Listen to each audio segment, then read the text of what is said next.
Peut-on tous simplement admettre à ce stade que Meghan Kelly est vraiment une idiote qui propage un discours tellement dangereux pour l'Amérique? Et ça devient ennuyeux, épuisant et agaçant de la voir assise avec ses cheveux, son maquillage et ses tenues parfaitement soignées en train de parler de ce qui serait le mieux pour l'Amérique. Pour une raison inconnue, elle ne peut ni se souvenir du 11 septembre ni en parler.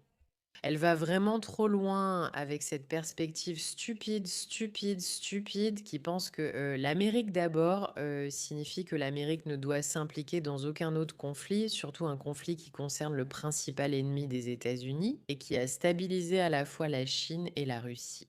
Mais surtout, c'est la patrie du terrorisme qui s'est répandue. L'islamisation que vous subissez, l'islamisation contre laquelle Meghan Kelly s'élève tout le temps, elle prend racine dans cette république islamique. Pourtant, pour une raison inconnue, cet imbécile n'arrive pas à faire rentrer ça dans sa tête parfaitement coiffée. L'idée qu'il pourrait être nécessaire d'avoir un peu de nuance dans la façon dont on gère une situation. Oui, bien sûr, personne ne veut que des soldats meurent, mais parfois il est nécessaire que des soldats meurent pour une cause de guerre importante. Et parfois, une cause de guerre importante consiste à détruire une entité ennemie qui a appelé à la destruction de l'Amérique et qui travaille activement à cela chaque jour. Il est aussi important de se rappeler que les Américains qui sont morts, les soldats, que Dieu bénisse leur mémoire, ont été tués.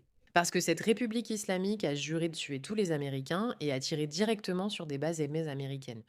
Et pourtant, dans ces cas-là, juste le manque de capacité à avoir de la nuance, de la cohérence intellectuelle et des compétences me rend folle. Comment ces personnes ont-elles encore des plateformes? Je n'arrive pas à comprendre. Regardons Meghan Kelly et regardons ce type formidable détruire son récit stupide. Appuyez d'abord sur le bouton d'abonnement. Bienvenue dans The Pushback. Je suis Meraka, votre hôte. Nous résistons aux fous et proposons un récit vrai, sain et sensé sur la réalité du monde. Préparons-nous et écoutons le cri strident de Meghan Kelly dans nos oreilles. Écoutez, il y a d'énormes divisions sur ce que nous avons fait ici, et les gens vont changer d'avis dans les jours et les semaines à venir, d'une manière ou d'une autre. Mais personnellement, je pense que personne ne devrait mourir pour un pays étranger. Je ne pense pas que ces 4 militaires soient morts pour les États-Unis. Je pense qu'ils sont morts pour l'Iran ou pour Israël. Encore une fois, de quoi parles-tu, hein? Ils sont morts pour la guerre contre le terrorisme islamique, la même guerre dont tu parles. Ça n'a rien à voir avec l'Iran ou Israël, ça n'a rien à voir avec ça. N'as-tu pas entendu Donald Trump dire que ce n'était pas Israël qui avait poussé l'Amérique dans la guerre? Au contraire, c'est l'Amérique qui poussait Israël. La République islamique est une menace énorme, folle et dangereuse. Pourquoi les gens ne comprennent-ils pas ça? Je pense que je comprends très bien en quoi cela aide l'Iran. Je comprends. Enfin, j'espère. Tu espères, tu vois. Mais il semble plutôt jubilant. 80% du pays ne soutient pas l'ayatollah. C'était un homme terrible, vraiment terrible. Personne ne pleure sa mort, aucune personne normale. Mais le rôle de notre gouvernement n'est pas de veiller sur l'Iran ou sur Israël, c'est de veiller sur nous. Et pour moi, cela ressemble clairement à la guerre d'Israël. Je pense que c'est une mauvaise analyse et la principale raison pour laquelle je pense cela, c'est qu'elle manque de toute nuance. L'élimination du régime islamique par les États-Unis n'est pas incompatible avec les intérêts d'Israël. Deux choses peuvent exister simultanément. Cela peut être bénéfique à la fois pour les États-Unis et pour Israël. Et ce n'est pas parce que quelque chose est aussi bénéfique pour Israël que nous ne devrions pas le faire si cela va nous être bénéfique. Alors, Jeffrey, pourquoi agir contre ce régime en Iran serait-il bénéfique pour les États-Unis? Par exemple, le matériau Shan peut être enrichi à 90%, c'est-à-dire de qualité militaire, en environ une semaine, peut-être 10 jours. Au maximum, les 20% peuvent être enrichis à un niveau de qualité militaire en 3 à 4 semaines. Et laissez-moi dire ceci parce que j'ai oublié ce petit détail.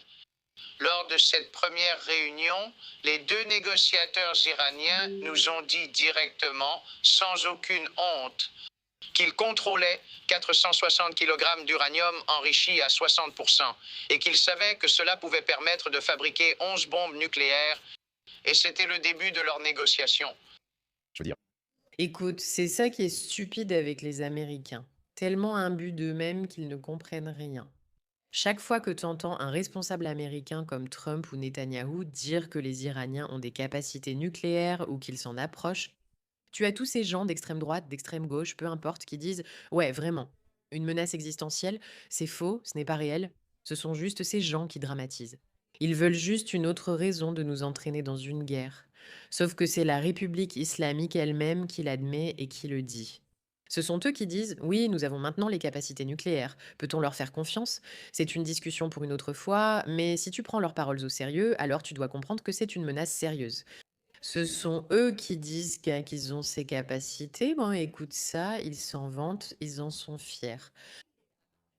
C'est tellement incroyablement stupide, penser que simplement parce que quelque chose est bon pour un autre pays, cela signifie automatiquement que c'est mauvais pour toi. La base de toute négociation, la base de toute transaction, c'est de comprendre que parfois, quelque chose peut être bénéfique pour les deux parties, pas seulement pour l'une d'elles. C'est l'une des raisons pour lesquelles nous avons des dizaines de milliers de soldats déployés partout. Je deviens tellement, tellement, tellement, tellement, tellement, tellement, tellement, tellement, tellement lasse et fatiguée des gens qui ne peuvent pas réfléchir simplement, juste en termes simples, en sortant un peu des sentiers battus.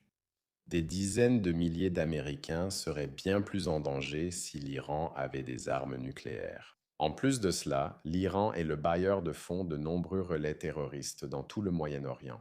Parlons du Hamas, par exemple, à Gaza, et la raison pour laquelle je veux parler de Hamas, c'est parce que à travers Hamas et tout le conflit, après le 7 octobre, nous avons commencé à voir de nombreux Américains dire et soutenir que le terrorisme est une manière légitime d'agir. Le régime en Iran travaille à légitimer le terrorisme. Par l'intermédiaire de leurs relais, et ensuite par l'intermédiaire de leurs relais, ils essaient maintenant de légitimer le terrorisme aux États-Unis. Cela affecte directement les Américains et si nous ne le combattons pas et ne le repoussons pas, cela aura des conséquences catastrophiques pour les Américains. Les Iraniens ont eu de nombreuses occasions de négocier avec les États-Unis. Le problème, c'est qu'ils voulaient des armes nucléaires pour les avoir dans leur arsenal, à la fois pour pouvoir les utiliser et comme moyen de dissuasion. Mais quand on soutient le terrorisme dans le monde entier et qu'on soutient le massacre de civils, est-ce qu'on veut vraiment qu'un régime qui accepte cela possède des armes nucléaires? La réponse évidente pour une personne raisonnable, c'est non. Et pour moi, il n'est pas logique de les laisser arriver au point où ils pourraient commencer à les lancer pour ensuite dire: bon, maintenant, faisons quelque chose. C'est stupide. Encore une fois, si vous appreniez que vous avez un cancer, attendriez-vous qu'il devienne mortel avant d'agir ou voudriez-vous l'arrêter? Avant d'en arriver là, quelqu'un qui tient vraiment à sa vie voudrait l'arrêter avant que ça n'arrive.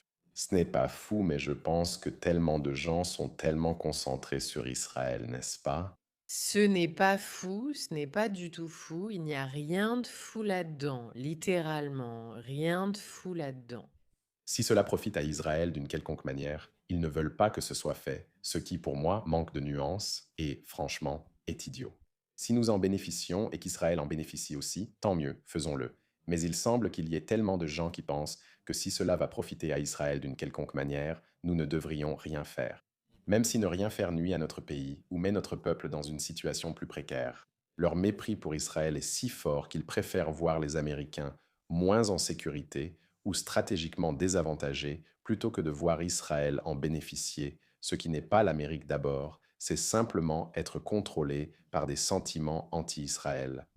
Je n'ai même pas mentionné les avantages stratégiques de couper une partie de l'approvisionnement en pétrole de la Chine, le Venezuela et l'Iran. Il y a plusieurs façons dont cela profite aux États-Unis, mais cela demande plus de nuances que simplement se demander si cela profite à Israël ou aux États-Unis. C'est tellement, tellement, tellement simple. Peut-être qu'éliminer le terrorisme est bénéfique pour tout le monde et pas seulement pour les Israéliens. Merci pour ton attention à ce sujet, Matza.